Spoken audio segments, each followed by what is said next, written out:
Everybody knows the legend of Nak Muay Khalil Rountree. The one night he decided to fight like a Muay Thai fighter. He took on Eryk Anders in 2019, and he fought like a Muay Thai fighter. And everybody swore he was stadium ready, yada yada, this and that. But what does all this mean? So today we are going to be doing a video on exactly that. We're going to be talking about what he did against Anders and why he quit. And I think the answer to that's kind of obvious. So this is part of a premium post on my Substack. So if you want to get on that, $5 a month to join the TFL family, and you get access to this as well as a whole bunch of other things. So what are we talking about when we talk about Nak Muay, or stadium ready is what we're going to call him, stadium ready Khalil Rountree? Well, this is what we talk about exactly right here. He has that lead foot. If you notice, his lead foot's up, it's bouncing like he's ready to kick somebody. Is he particularly good at it? Well, if you look in terms of mixed martial arts, yes, he's very good at it. But if you look in terms of, actual Muay Thai guys, it works, but he's also not being punished the same way that these guys are. There are some inherent disadvantages. What else did he bring to the table, though? Khalil Rountree brought a switch low kick to the table against Anders, and he proceeded to batter the lead leg. Now, when we talk about that, this animation shows us exactly what we're talking about. So you'll see the low kick, he steps up, the rear foot comes backwards. This is actually an animation of Alexander Volkanovski, who we'll talk about later, and Korean Zombie. So you see he brings that that right foot up forward, and he kicks the lead leg, this time to the inside. Khalil Rountree, being a southpaw, kicks to the outside.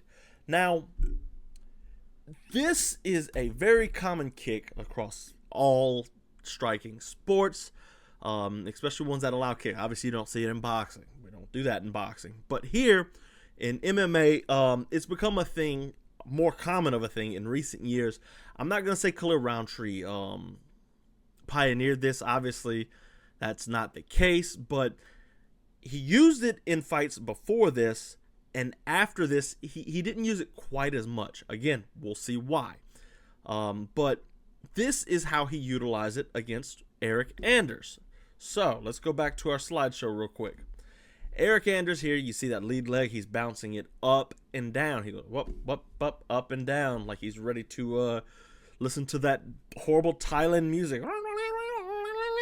It's terrible. Like, Muay Thai guys, don't hate me for that, but the music gotta go.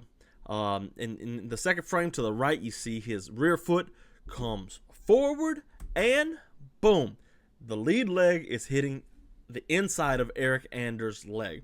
Now, Anders is a southpaw, so that's going to land just to the inside of the leg as well. And this works for Rountree. This works very well for Khalil Rountree, especially in this. He started to damage the legs of Eryk Anders early in this fight. In the second round, even more. And finally, that third round, he kind of took his feet off the gas a little bit there. So the step-up low kick is a big deal for Khalil Rountree. He still uses it to this day, not to quite the volume like I said, but he still does use that step-up low kick. He likes kicking with his lead leg, especially in the southpaw versus orthodox matchup where he can kick the outside, okay? So if he's fighting a southpaw, he's kicking the inside, that's primed for a left cross counter. When he's fighting an orthodox, or that's when he's fighting an orthodox fighter. When he's fighting a southpaw, their stances are bladed, so the same counters aren't there. He really does like that step-up low kick to kick the outside instead of the inside, so he doesn't catch that counter. So we mentioned Volkanovski once already, so let's take a second here and see how Volkanovski utilizes this as well. Now, Alexander Volkanovski, we're going to be looking at the Brian Ortega fight. He utilized this a lot against Islam Makhachev as well, and he had the same issues that Khalil has, except Khalil's not the same exact kind of wrestler or the same caliber of wrestler that Alexander Volkanovski is. So, against Ortega, let's take a look here. Ortega, they're starting out. You see their front feet are together. Instead of Ortega's left foot here, Ortega's in southpaw. Ortega's in orthodox. I'm losing my mind. And Volkanovski's in southpaw. So he will step in with his lead foot. And what he does here, so he kind of mixes it up a little bit. He likes to feint like overhands and such, shoot takedowns and all that on it. And he does just that. So you see he's stepping in. He's showing that right hand. Okay, so that lead foot, close the distance. Now he's going to sneak that back foot forward. And that's the key here. Okay, he sneaks this back foot forward. That way he can switch his foot positioning and he can land that outside low kick. So see his feet are together here. He keeps his feet together. That closed distance, bringing the foot forward, sets up the outside low kick. So that's how Rountree does it. That's how Volkanovski. That's the textbook version of the step up low kick. Now, why did he quit doing it? The same reason Alexander Volkanovski quit doing it, right? Volkanovski, we don't know if he actually quit doing it. He hadn't had a chance against Ilia Topuria. But the reason Khalil Rountree quit doing it was in the very next fight against Ion Cutelaba. He had an issue with his footwork. And with that footwork, what he was doing was he was bringing his feet together. And Cutelaba was like, hey, I'm going to time it. Oh, you're kicking the body? I'm going to time it. Now, this isn't the step-up low kick, but what I want you guys to focus on is his hips and his foot positioning here. So let's take a peek at that. Here we go. Cutelaba and Khalil Rountree, they start out. Rountree southpaw. Cutelaba is orthodox. I'm sorry, I'm losing my mind here for a second, guys. So, steps in. He's going to step out to the side with his lead foot. Square his hips up to throw the right foot. Or the left foot. So you see he's got his foot stepped out to the side. If we go back, see there. He brought it out to the side. That shows Ion Cutelaba, hey, he's about to kick, especially when he brings that foot up. So it takes such a long time to load up.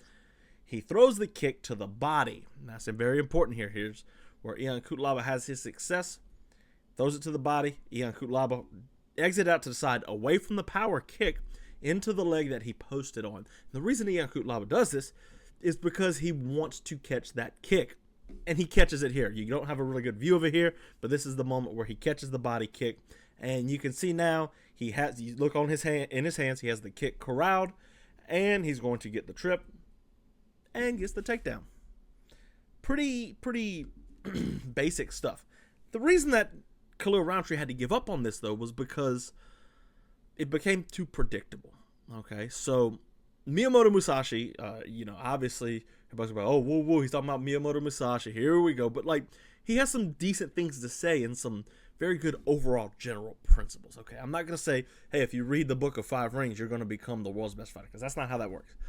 But in the Book of Five Rings, if you want a copy of this book, I got a link in the description. In the Book of Five Rings, and he says, in strategy, it's important to make a feint and show the enemy something different.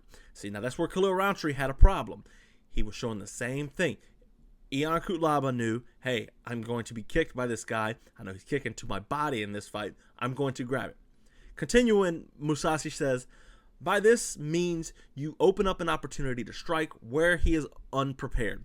You must confuse the enemy by making them think you are going to do one thing while secretly intending to do another. He's talking about trickery. Feints can take many forms, such as pretending to withdraw, feigning a weak defense, or making small attacks that appear to lack force. If we know that Khalil Rountree is going to constantly switch his feet, cross his feet up to do the lead kick, he's going to get his hips ducked in on. Volkanovski had the same thing happen. He stepped in, he did a switch, and Makhachev caught the legs, got behind the legs because the legs are so close, he could lock in the double and get the takedown. Finishing, Musashi says, these small movements cause the opponent to misread your intentions. When the enemy has fallen into your ruse, you should immediately attack with your true strength. So again, he's talking about feigning, he's talking about building expectation and breaking expectations. It's one of the things he does. Now, Khalil Rountree fights Alex Pereira this weekend. He's taking on a very tough challenge.